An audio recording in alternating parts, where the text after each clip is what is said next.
वो अमित शाह जी खूब मिठाई खिला रहे थे हमारे विधायकों को, हंस हंस करके थोड़ा इंतजार थोड़ा इंतजार थोड़ा इंतजार। आखिर में सच्चाई की विजय हुई। सुबह भाई की जब मालूम था भाई कि मैं अगर अध्यक्ष बन जाऊंगा, नया मुख्यमंत्री कोई आएगा, तो क्या कारण था कि नया मुख्यमंत्री आने के नाम थी 102 मतलब वो जो लोग थे वो इस कदर मतलब भड़क गए जो आज तक कभी हुआ ही नहीं आज तक।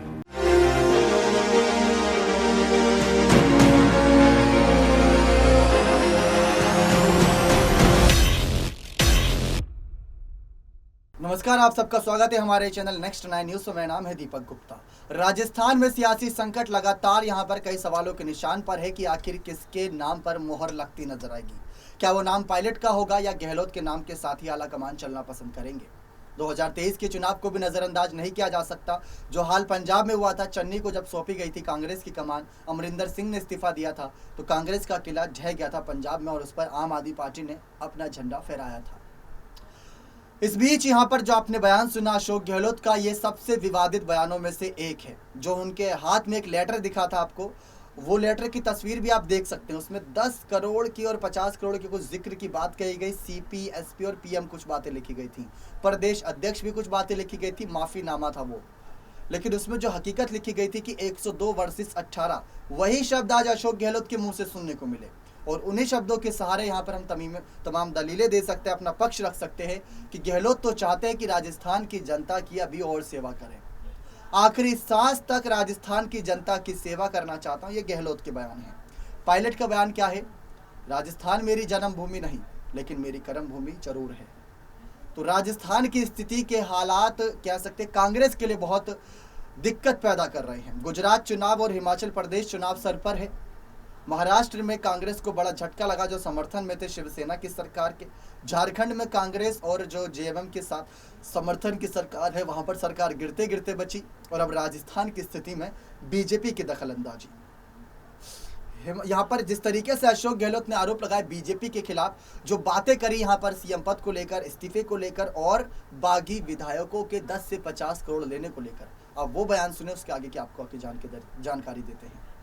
तो विपक्ष कुछ भी कहे, हम तो विपक्ष को भी साथ लेके चलना चाहते हैं। कोरोना में देखा होगा आपने, इन्हें ओलंपिक, राजीव गांधी ओलंपिक ग्रामीण खेलों में देखा होगा। हम विपक्ष को भी आह्वान करते हैं, आप साथ आइए। कुछ काम ऐसे होते हैं जहाँ राजनीति किस बात की लड़ाई, हमारी कोई दुश्मनी थोड़ी है, ये तो विचारधारा की लड़ाई है।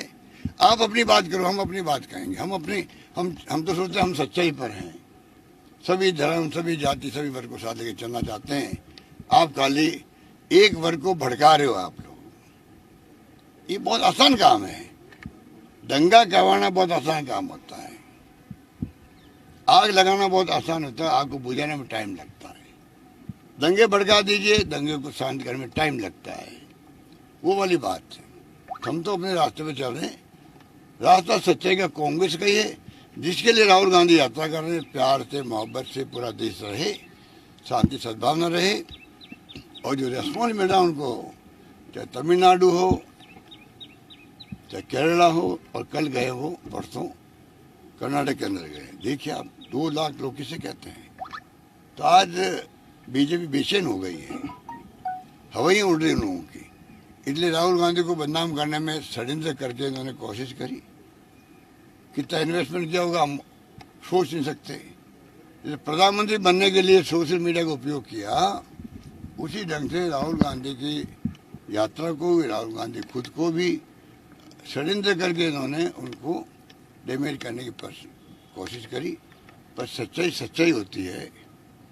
वो इतना दिल का साफ व्यक्तित्व है जो देशवासियों के लिए क्या सोचो मैं जानता हूँ। मैं उनके साथ रहा हूँ, तो मैं कह सकता हूँ कि बहुत शानदार इंसान है वो। और आप इमेज तो किसी बिगाड़ सकते हो, वो लोग जनता समझ आती है। इसलिए मेरा मानना है कि उनकी यात्रा बहुत कामयाब हो रही है और पूरा देश देख रहा है उसको। और बीजेपी को समझ जाना चाहिए कि एक आपके लिए एक मैसेज है यात्रा के माध्यम से। सड़कों में पब्लिक क्यों आती है? जब आती है जब उनको कुछ अपनी बात कहनी होती है। लोकतंत्र के अंदर घर बैठे बैठे कह नहीं सकते। तो जब आंदोलन होता खड़ा, कोई पार्टी करो, सीपीएम सीपीआई भी क्यों नहीं करो, लोग क्यों आएंगे भाई कि हमारी भावना, ये भावना जो बोल रहे हैं, ये लोकतंत्र है। उसी भावना के आधार पर वो आ रहे हैं और सरकार को समझ जाना चाहिए, अपनी गलतियों में सुधार करना चाहिए। और जो मैं कह रहा हूँ, जो कुछ भी हो रहा है देश के अंदर, उसको ठीक करना चाहिए, मेरा मानना है। सर, कांग्रेस प्रेसिडेंट चुनाव का स्थिति स्पष्ट हो गई है। खड़गे साहब को आपने नामांकन करवा दिया है, अब सब कुछ राजस्थान में ओलिस बेल है। एक व्यक्ति देखिए, खड़गे साहब बहुत अनुभवी व्यक्तित्व के धनी हैं। खड़गे साहब जो है 11 बार तो वो चुनाव जीते हैं, 9 बार असेंबली का, 2 बार पार्लियामेंट जीते हैं और लंबा राजनीतिक जीवन उनका, बहुत अनुभवी है संगठन के लिए भी और विधानसभा हो चाहे लोकसभा हो, और बहुत ही साफ दिल का इंसान है। दलित वर्ग से भी आते हैं। तो 50 साल के बाद में कांग्रेस में कोई दलित कांग्रेस अध्यक्ष बना है, तो सब जगह वेलकम हो रहा उनका। देखा आप सभी ने गहलोत का गुस्सा किस तरीके से बागी खेमे पर फूटता नजर आया। बगावत करी थी, लेकिन क्या उसे गलती कहेंगे या उसमें जो कुछ भी हुआ था वो जानबूझकर और सोची समझी रणनीति थी पायलट खेमे की। अमित शाह मिठाइयाँ खिला रहे थे कुछ विधायकों को, यह आखिर किसके लिए हो सकता है, आप खुद सोचिए। मतलब विवादित बयानों में यहाँ पर साफ गिरते नजर आए अशोक गहलोत, क्योंकि उनका यह कहना है कि 18 वर्षीय से 102। अब यहाँ पर आपको जानकारी दे कुछ, तो दिलचस्प जानकारी वो ये है कि राजस्थान में सरकार बनाने के लिए 100 से ज़्यादा विधायकों की आवश्यकता होती है बहुमत में आने के लिए। अगर 102 विधायकों का या फिर 92 विधायकों का समर्थन इस समय गहलोत को मिला हुआ है तो अच्छी बात है, लेकिन अगर उससे कम का है और उससे अगर यहाँ पर कह सकते हैं सरकार अल्पमत में आती है, अगर पायलट खेमा भी ऐसे अपने कदम पीछे कर लेता है, मतलब एक वही बात है ना कि अगर आप पर आरोप लग रहे हैं तो क्यों ना आप यहाँ पर बीजेपी में चले जाएं। एक बात समझने की आवश्यकता यह है कि अगर जनता आप पर आरोप लगाए या फिर कोई विपक्षी पार्टी आप पर आरोप लगाए तो समझ आता है, लेकिन अपने ही खेमे के लोग आप पर आरोप लगाएं, मतलब जिस छत के नीचे आप बैठ रहे हो उसी में ही आपकी चुगलीबाजी, उसी में ही आपके पीछे पीठ पीछे बातें हो रही है, तो आप कैसे सहन करेंगे। तो वही पायलट खेमे के साथ हो रहा है स्थिति।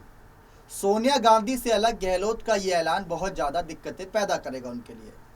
आला कमान तो चाहते हैं कि कांग्रेस की सरकार राजस्थान में चलती रहे। अगर वो ये नहीं चाहते तो शायद 2008 में पायलट गहलोत ही नहीं बनते, बल्कि सीपी जोशी के बनने का इंतजार होता या किसी और के नाम पर मोहर लगती, और 2018 में गहलोत के नाम पर मोहर नहीं लगती।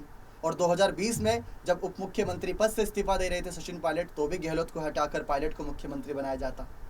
तो इसी वजह से आला कमान 2-3 बार झुके हैं गहलोत की सिफारिश के आगे, और गहलोत ने जो बातें कह रखी है और जो गहलोत के समर्थक विधायकों ने धमकियां दे रखी हैं, शायद आला कमान के लिए उससे बहुत ज़्यादा कठिन स्थिति पैदा हो गई है कि वो फैसला क्या सुनाए।